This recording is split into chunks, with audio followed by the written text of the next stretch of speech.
Welcome to Sustainable Packaging with Cory Connor. Today's guest is somebody very different than normal here. We've got a lawyer on the stage, and I'm excited to introduce him, Mr. Matt Karmel. How are you, sir? I'm doing very well today, Cory. How are you? Good. I'm thrilled to speak to you about this different aspect of sustainability, and it's so important. But I want to let you introduce yourself and tell us a little bit about your background first. Thanks. So I'm a principal and the chair of the Environmental and Sustainability Law Group at Offit Kurman, which is a full-service AmLaw 200 law firm, the national footprint, and very regional expertise as well. Personally, I'm very passionate about sustainability and the environment. I've been lucky enough to be recognized by industry and regulators for leadership and influence in the field of environmental law and sustainability.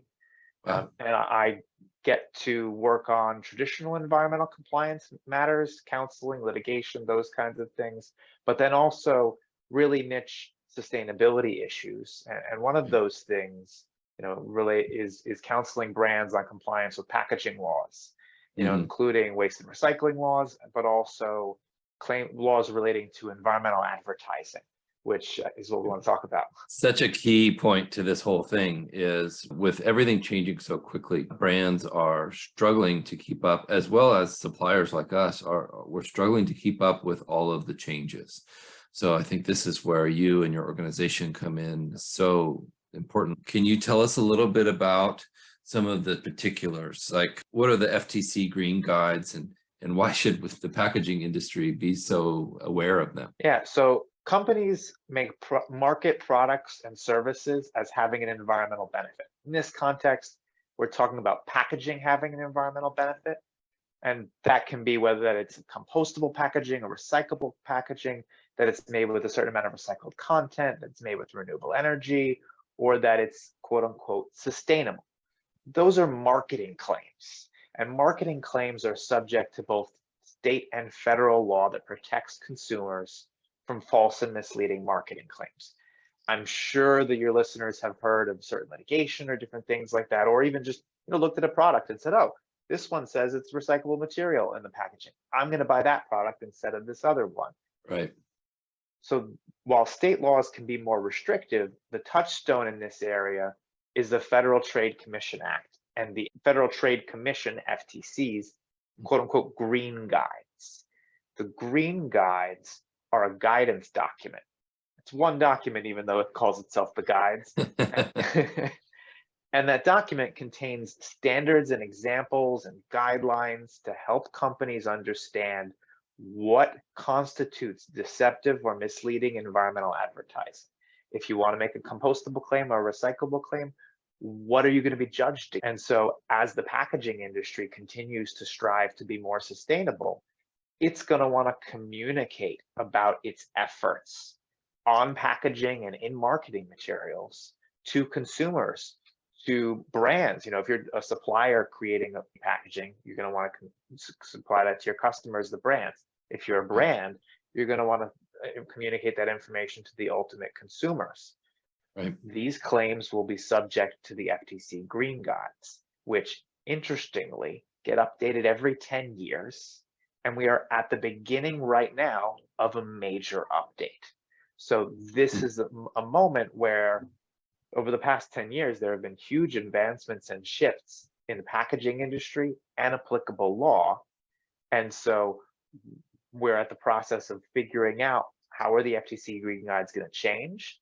How is that going to change what packaging companies can put on their labels, and really it's going to trickle down into all different aspects of the industry. It's an incredible time. And with extended producer responsibility laws and state by state or even county by county differences in acceptable materials, packaging companies and companies that use packaging will be frantically searching for answers over the next several months and several years. Do you have any predictions of what the green guides will say? Have they released any kind of teaser documents or anything? Yeah, absolutely. And that's the great part of where we are right now in the process. So the FTC has issued a notice indicating that it's starting the update of the green guides. That notice includes a bunch of different areas, issues, questions that the FTC is currently seeking comments on. Yeah. So that combined with some of the major issues that have come up recently, there's ongoing litigation always over the FTC green guides, and in this case, in this context, packaging. And there are some significant issues that are coming out through that litigation that we're already seeing are going to be addressed in the green guides. For instance, what does it mean to put a claim on a package that says it is recyclable or 100% recyclable? There's ongoing litigation right now involving Coca-Cola and the Sierra Club, where Coca-Cola lists its packaging as being recyclable. And the Sierra Club has argued the packaging, that bottle predominantly ends up in landfills. And this is just the argument. So if the bottle predominantly ends up in landfills, even if the product is quote unquote recyclable in theory, you can't market it as recyclable if it's not actually being recycled. And so this is something that the FTC is overseen by a board of commissioners. And one of the commissioners has highlighted this as a specific issue that they want to address in the FTC Green Guides update. And the notice discusses it as well. And so, we're going to see this issue of what happens with recyclability, what happens with recyclable claims in this time. And we're going to see, I think, a significant series of comments from the plastic packaging industry, but also from industry groups, in part because the court cases, the litigation, have gone in favor of the plastic packaging industry in several recent decisions. So this could be an attempt, for the government and nonprofit groups to rectify, from their perspective, those decisions. Fascinating to think about that. I just heard today, just this morning, about another company that's being sued in a class action lawsuit about this exact issue. It's those small coffee pods that you put in your coffee maker every morning. They say they're recyclable, but what we're finding out is they're not always getting recycled. So I think that's fascinating to see. It's always been the case, right? Almost all materials are recyclable. Are they getting recycled? Not always, of course. Nothing is 100% to my knowledge. And unfortunately, a lot of the numbers are even less than 10% for packaging materials. But those numbers are continuing to go up as far as I see, and which is exciting and good news for most of us. And there's lots of plans in place, like extended producer responsibility laws and things like that, that are urging local municipalities to collect even more materials and providing, some cost incentives to do so. So the green guides are over here, but are they overarching on, do they supersede the state law, or how does that work? I want to make one more point about what we were just talking about first, Yeah, and then I answer that question. So I think, we just talked about in the context of recyclable claims. And the other point to make in the context of recyclable claims is there are new recycling technologies coming out, including advanced or chemical recycling. Yeah. And one of the issues is whether or not that counts as recycling for the purposes of what we're talking about, because there are some who say, from a marketing perspective, a marketing claim perspective, that should not count. So that's another related issue. And then you're also going to see this fact versus hypothetical trickle down into other more niche claims, like compostable packaging. So does it get composted? You're going to see all this different thing, that high level piece of, in practice, is this happening? And as you say with the EPR laws, that puts more burden on the manufacturer, if you want to say something is recycled, to make sure it's getting recycled, or if you're saying that the waste is being handled in a certain way. But to the question you were asking, states are allowed to enact stricter laws. And if we take degradable claims as an example, the FTC allows degradable claims in certain instances. and with certain qualifiers and with certain evidentiary pieces. But several states have taken the step of prohibiting sale of products, packaging that has that claim on it. So it's an example of how states can be more restrictive. So it is really important for brands to survey things at the federal level, but also at a state level. Incredible. It's so overwhelming and so daunting for most that I think a lot are playing the wait and see game. And what we've seen is that's not a good solution. What we've seen I talked to my friend Paul in England the other day, and he said people that waited, manufacturers of packaging that waited and said, oh, this will just all wash out in the pan, really are hurting now. They're struggling to adapt to. So my advice is listen to people like Matt, understand what they're saying, search on your own. Understand what your packaging, if you're a company or a brand that makes or uses packaging, understand how it's going to change. Do you need a plan B? Is it possible that PET material won't be acceptable? You'll have to switch to you know what I mean? So it's a fascinating future potential here. Yeah, it really is. And another way that states can drive sort of this discussion by enacting laws. And one of the laws we've been talking about is EPR. Another one is recycled content requirements. So states have started to roll out recycled content requirements in packaging. And as those states roll out those requirements, brands need to be aware of them and comply with them, obviously. And there can be some very interesting and far-reaching laws in that. But also, again, as states roll out these requirements, manufacturers are going to meet them, and then they're going to want to market that information to their customers. Right. And this is an area where the FTC has requested substantial comment, and is an interesting sort of nuance for people who are nerds about the industry of like me. Right? What does it mean to have recycled content in a piece? Yeah. Is that post-consumer recycled content?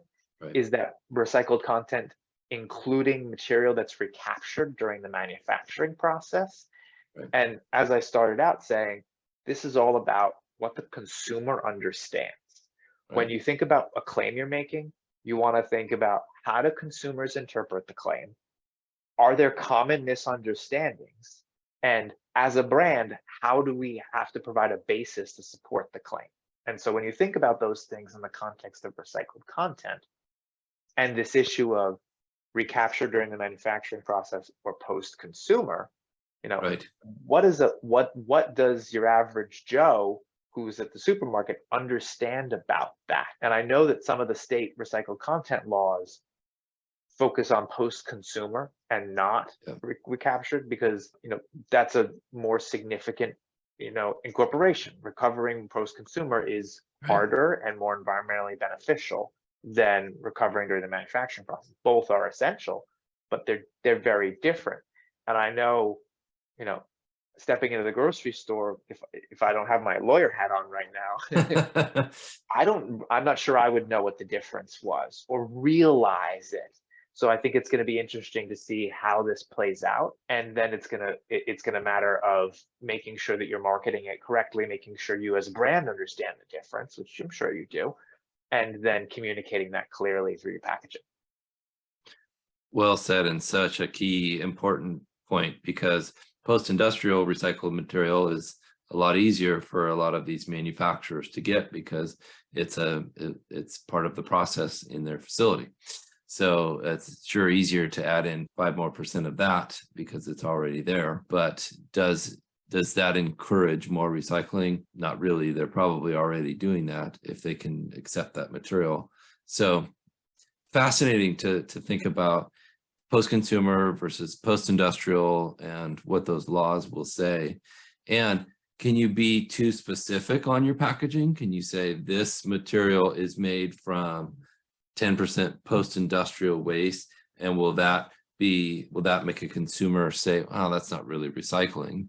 Or will that make a consumer say, oh, recycled, great. That's better for the environment.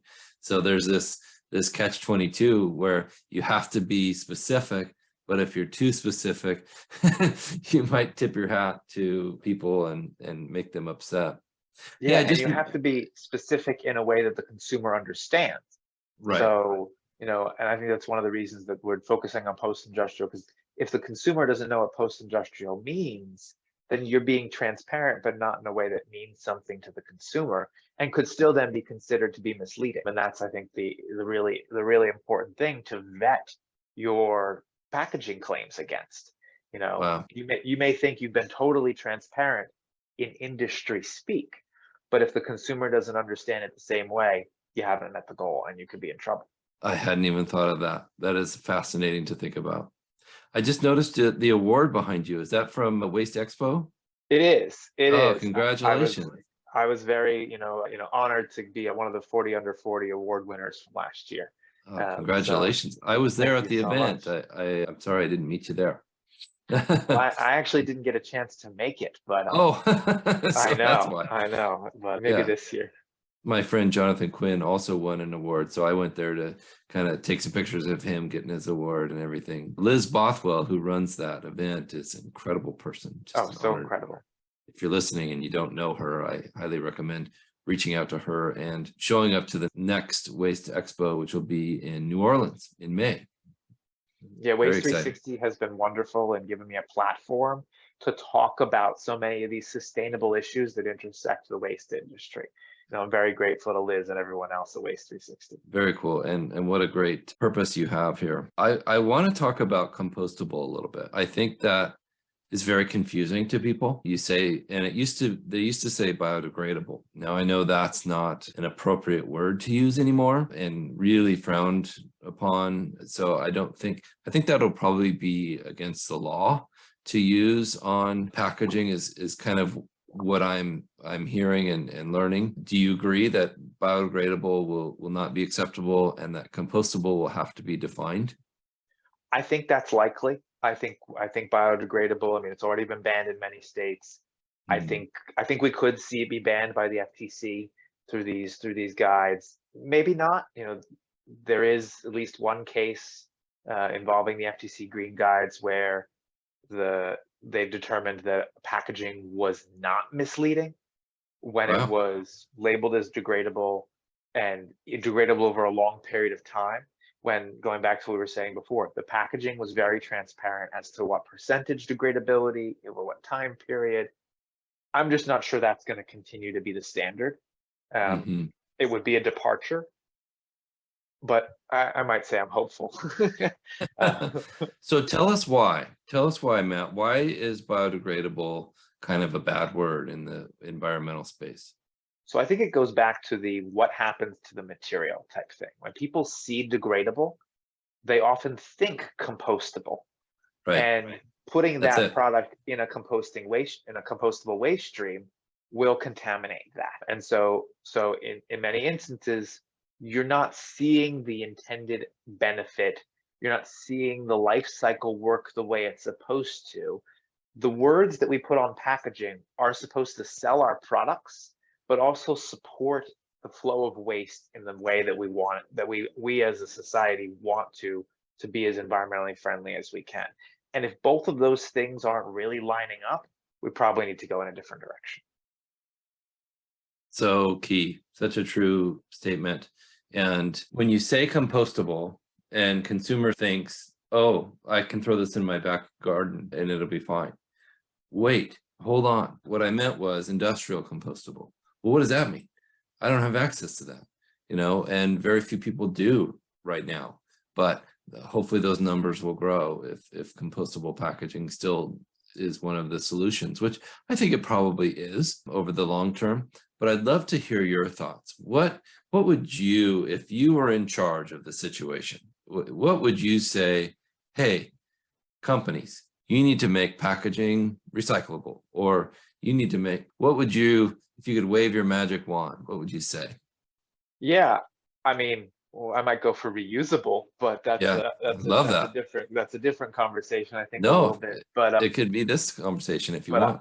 yeah, I mean, I'm a big fan of reusable packaging. We have a zero waste store right near me, which allows you to bring your own reusable packaging and fill and refill, different items. I think that's great, but then at the end of the day, there's a right solution for a right scenario. Reusable is not going to always be the right solution. Compostable is not always going to be the right solution. Recyclable is not always going to be the right solution. But I'm a firm proponent of the right fit for the right job. And so finding the right piece and putting it into play, I just think it's, in the context of this discussion, it's very important to have the right messaging associated with it, so that as I said, whatever we said is going to happen to that piece is what happens to it. That's it. Well said. And we have to follow through, and we have to continue and keep this material circular, keep it working in the system, so we don't have to harvest raw materials as much. Yeah, very true. Exactly. Yeah. Well, is there anything I didn't ask you that I wish I would have?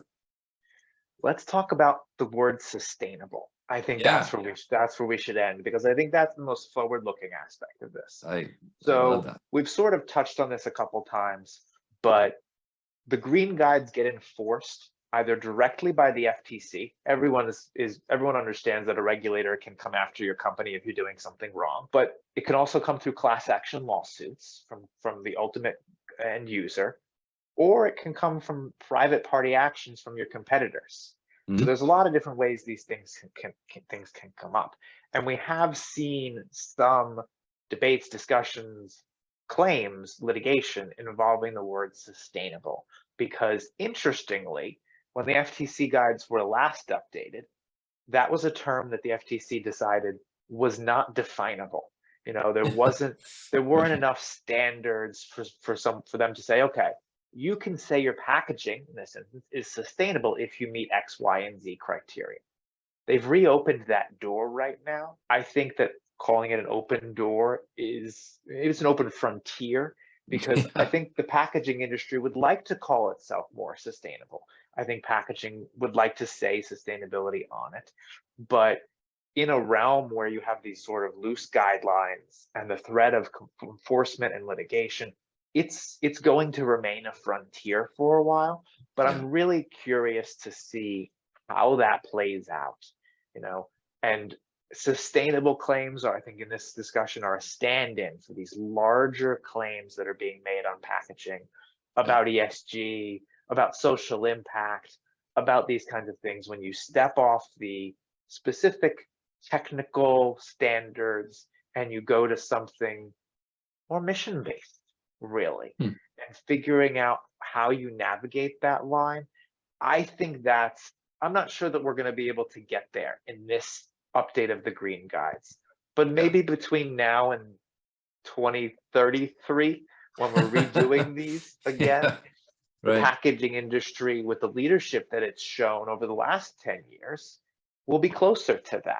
And so I think that's the sort of, if I'm going to leave us with a charge, I think that's the charge is, if we can't define it now, let's continue along the path that the industry is on, embracing sustainability very, I think, significantly and wholeheartedly, and let that become the fabric of the future of the industry, and let it trickle its way into the green guides at the same time. So key, such an important point. I remember when it was called environmentally friendly, and it's so interesting how the phrases and the terminology becomes fashionable and not. And so I'm totally prepared for the word sustainable to either fall out of fashion or to become the essence of truth. And I hope you're right. I hope it becomes part of the verbiage we can use moving forward. Yeah. So Matt, what's the best way for people to get in touch with you if they have questions or want to work with your company? I know you'll put in the show notes, links to my LinkedIn. I'm very active on LinkedIn, but we have our website, my email address, my phone number. I think that'll all be in there. And I'm looking forward to continuing the conversation offline with anyone who's interested. Thank you again, sir. And thank you, Landsberg Aurora, for sponsoring the podcast. We appreciate it. If you're listening, make sure you subscribe so you don't miss the next episode, and give us a review. We appreciate that. Thank you so much.